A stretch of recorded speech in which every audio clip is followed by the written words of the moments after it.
का स्वागत है। रीवा के करहिया में संयुक्त किसान मोर्चा का प्रदेश स्तरीय सम्मेलन हुआ। सम्मेलन में प्रदेश भर के किसान एकत्रित हुए।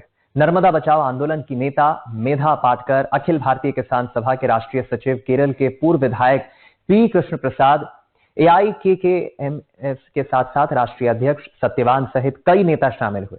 संयुक्त किसान मोर्चा के तमाम नेता सरकार के खिलाफ काफी गुस्से में नजर आए। हमारी टीम ने किसानों की समस्याओं को लेकर उनसे बातचीत की। मैं इस समय मौजूद हूँ रीवा की मंडी में। आज यहाँ पर पूरे प्रदेश भर के किसान एकत्र हुए हैं। अपनी अपनी समस्याओं को लेकर एक बड़ा यहाँ पर कार्यक्रम हो रहा। आज हम इन्हीं से जानने समझने की कोशिश करेंगे आखिर प्रदेश में किसानों के क्या हैं हालात, क्या हैं किसानों के हालात प्रदेश में। देखिए, किसानों के हालात जो है बहुत बुरे हैं। किसान आवारा पशु से और तमाम जो किसानों की जमीनों का अधिग्रहण हो रहा है, उनको उचित मुआवजा नहीं मिल रहा है, नौकरी नहीं मिल रही है, ये तमाम बड़े मुद्दे हैं। और जहां रीवा संभाग का सबसे बड़ा मुद्दा है वो है सुअर पशुपालन से जो पीड़ित किसान हैं, उनके हजारों सुअर मर गए। जो उनका एक खेती का काम करते थे, खेती थी उनकी, वो पूरी तरह से सरकार ने मुआवजा नहीं दिया। लगातार वो आंदोलित हैं। ये तमाम बड़े मुद्दे हैं किसानों के और किसान पूरी तरह से संकट में है। किसान पूरी तरीके से संकट में है। यहाँ किसानों की ढेर सारी समस्याएं। क्या लगता है आपको? आज मध्य प्रदेश शासन किसानों के साथ अन्याय कर रही है। 2018 से अभी तक गेहूं का बोनस, सोयाबीन का भवंतर, प्याज का भवंतर सरकार ने नहीं दिया है।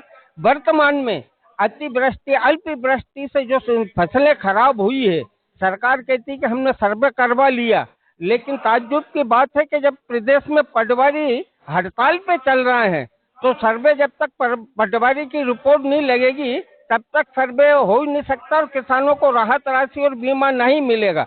कहाँ से आए हैं, क्या नाम है? मैं प्रहलाद दास बैरागी, प्रांतीय महासचिव, अखिल भारतीय किसान सभा मध्य प्रदेश और संयुक्त किसान मोर्चा संयोजक मंडल सदस्य मध्य प्रदेश। पटवारी हड़ताल पर हैं। किसान ने लगातार इस बात की मांग की थी कि सर्वे कराओ, लेकिन जब सरकार कह रही है कि हमने सर्वे करा लिया, कि बड़ा सवाल यही है कि जब पटवारी हड़ताल पर हैं तो सर्वे कैसे हो गया? कैसे हो गया सर्वे? आदरणीय, सर्वे बिल्कुल नहीं हुआ है और इल्ली से पूरी फसल क्षेत्र की बर्बाद हो चुकी है।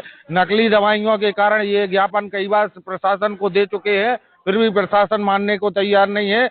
और ना सर्वे हुआ है, ना मुआवजा मिला है। 15 दिन के भीतर मुआवजा देने का प्रावधान में RBC 4 के तहत। इसके अलावा नैनो यूरिया जबरदस्ती किसानों को थोपा जा रहा है और सरकार एक तरफ कहती है कि जैविक खेती जीरो बजट। ये संभव कैसे है? जब तक जीरो बजट जैविक खेती के लिए आप डायरेक्ट किसानों को बजट दीजिए ना। कॉर्पोरेट घरानों को जो आप सब्सिडी देते हैं वो किसानों को खातों में डायरेक्ट डाली जाए। कॉर्पोरेट घरानों को सब्सिडी न दे के किसानों को डायरेक्ट अगर खाते में दी जाए तो ज्यादा बेहतर होगा। ये एक वेशभूषा आप अपने स्क्रीन पर, मैं फिर से इनको दिखाने की कोशिश करूंगा। किसान मजदूर मध्य प्रदेश बेड़ियों से जकड़े हुए, आखिर क्या है वजह? हम अपनी कहानी जो बताने लगेंगे, सही बताते हैं, पत्थर भी आंसू बहाने लगेंगे। पूरे प्रदेश के अंदर और देश के अंदर किसानों के साथ जो आज षड्यंत्र करके गुलाम बनाने का तरीका सरकार ने अपनाया है, हम तमाम अपने साथियों को आज आह्वान करने आए थे कि खड़े हो जाइए, अब समय नहीं बचा। हम गुलाम नहीं है और इन गुलामी की बेड़ियों को हम लोग तोड़ने का काम करेंगे। आज हमने सभी साथियों से किसान संयुक्त मोर्चा के बैनर तले एक तय किया है और आह्वान किया है, निवेदन किया है कि अब समय नहीं बचा है, अब अपने हक के लिए उठ के खड़े होना पड़ेगा। और हमारे साथियों ने आश्वासन दिया है। किस शहर से आए, क्या है नाम? मैं किसान संघर्ष समिति मध्य प्रदेश का उपाध्यक्ष हूँ और कटनी जिले से आया हूँ। कटनी से आए हैं। बेड़ियों से जकड़े हुए किसानों के बारे में उनका साफ तौर से सोचना है कि किसानों के हालात आप देख लीजिए। किसानों के हालात ऐसे ही क्या है वाकई में स्थितियां? वाकई में किसानों की स्थितियां बहुत बड़ी नाजुक हैं। जो प्रदेश की सरकार है, केवल घोषणा की सरकार है, वो जमीनी स्तर पर कुछ भी नहीं करना चाहती है, ना कुछ हो रहा है, केवल घोषणाएं हो रही।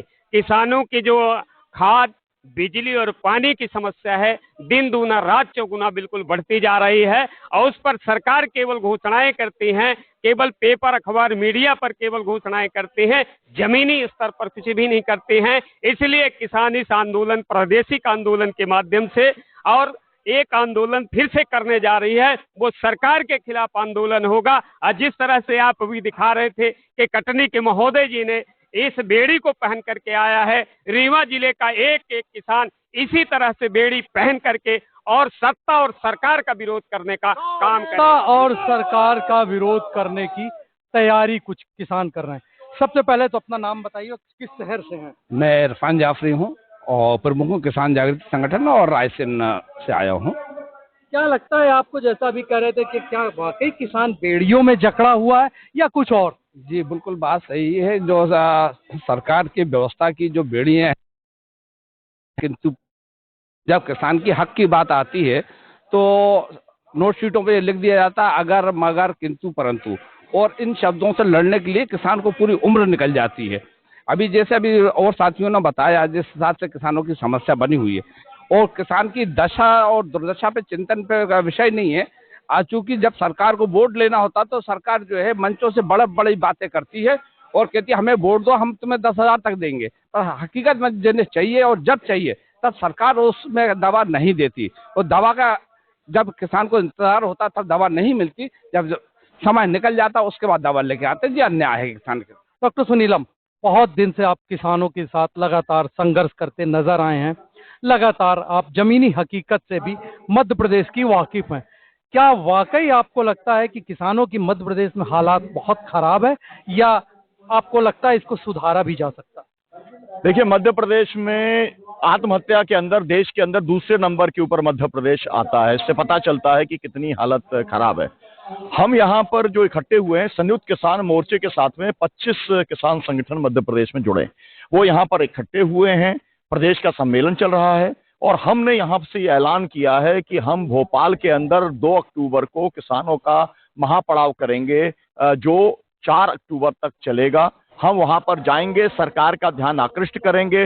पूरे देश के अंदर इस तरीके के सम्मेलन हो रहे हैं और इस तरीके का महापड़ाव होने वाला है 26, 27, 28 नवंबर को।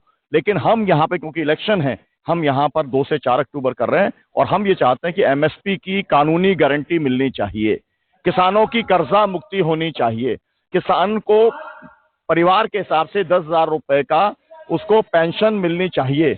भूमि अधिग्रहण पर जिस तरीके से अभी मेधा पाटकर जी जो बता के गई, कल जो सिंगरौली के अंदर जिस तरीके से आपको मालूम है वहां पर पूरा 1 साल से ज्यादा हो गया है, अडानी के पावर ब्लॉक को लेकर ने रोक करके रखा हुआ है। बड़े देव तक को जो है एक तरीके से कब्जे में सरकार ने ले रखा है। आज हम कमिश्नर से भी मिले और उनसे भी हमने ये कहा कि जो एक नीति बताइए, एक लाइन कहना चाहता हूँ, सुप्रीम कोर्ट की नीति है कि बिना पुनर्वास पूरा हुए विस्थापन नहीं किया जा सकता। लेकिन इस पूरे मध्य प्रदेश में एक भी ऐसा प्रोजेक्ट नहीं है जहां पर कि पहले पुनर्वास हुआ हो और बाद में विस्थापन हुआ। पहले विस्थापन करते हैं, आधा अधूरा पुनर्वास करते हैं। परिणाम यह है कि पूरी नर्मदा घाटी के अंदर आज जो है जिन 15,000 परिवारों को बाहर निकाल दिया था डूब क्षेत्र से, वो सब आज डूब गए। लोगों की मौत हो रही है, जानवरों की मौत हो रही है, लेकिन सरकार संवेदनहीन पूरे तरीके से बनी हुई है और फर्जी मुकदमे हर जगह पर किसानों पे लगाती है, आदिवासी फर्जी मुकदमे की आप बात कर रहे हैं, तमाम तरीके की आपने बात की। 2 अक्टूबर राष्ट्रपिता गांधी जी का जन्म दिवस, वो दिन आपने भोपाल में इकट्ठा होने के लिए क्यों चुना? इसलिए चुना कि हम लोग अहिंसा में विश्वास रखते हैं। हमने लोग जो कहते थे कि बापू का जो हथियार है अहिंसा का, वो बोतरा पड़ गया है, नई सरकारें हैं, इनके ऊपर कोई असर नहीं पड़ता। संयुक्त किसान मोर्चे ने 380 दिन तक लाखों किसानों ने दिल्ली को घेर करके 750 किसानों की शहादत दे करके हमने जब सरकार को झुका दिया, जब 3 कानून हम लोगों ने रद्द करा दिए, तो हमने पूरे देश में ये साबित किया कि भले ही गांधी की हत्या शारीरिक तौर पर करने वाले लोग, गांधी के खिलाफ जो लोग हैं, वो आज भोपाल और दिल्ली में सत्ता में बैठे हो, लेकिन गांधी का विचार जिंदा है। तो संयुक्त किसान मोर्चा इसी विचार को लेकर के सत्याग्रह करने का काम करेगा। और मैं चेतावनी ये देना चाहता हूं शिवराज सिंह चौहान ने भोपाल में बहुत लोग आए और उन्हें डंडे मार करके भगाया है ना। मैं ये चेतावनी देना चाहता हूं कि किसानों के साथ ये मत करना, नहीं तो आगामी चुनाव में तुम्हें बहुत भारी कीमत चुकानी पड़ेगी, ये बात मैं कहना चाहता हूं। डॉक्टर सुनीलम का साफ तौर से कहना था, तमाम लोगों का यही कहना था कि 2 अक्टूबर भले गांधी जी को लोग भूल गए हों, लेकिन गांधी आज भी जिंदा हैं। गांधी जी ने कहा था भारत गांव में बसता है, इसका सीधा सा अर्थ है किसान के हृदय में गांधी बसते हैं। इस बार हम 2 अक्टूबर में भोपाल में ये साबित करके बताएंगे। हमारी नजर भोपाल पे किसानों के आंदोलन पर रहेगी, जो भी वहां के हालात होंगे हम आप तक पहुंचाने की कोशिश करेंगे। अब जावेद अंसारी को इजाजत दीजिए, एनडीटीवी इंडिया के लिए।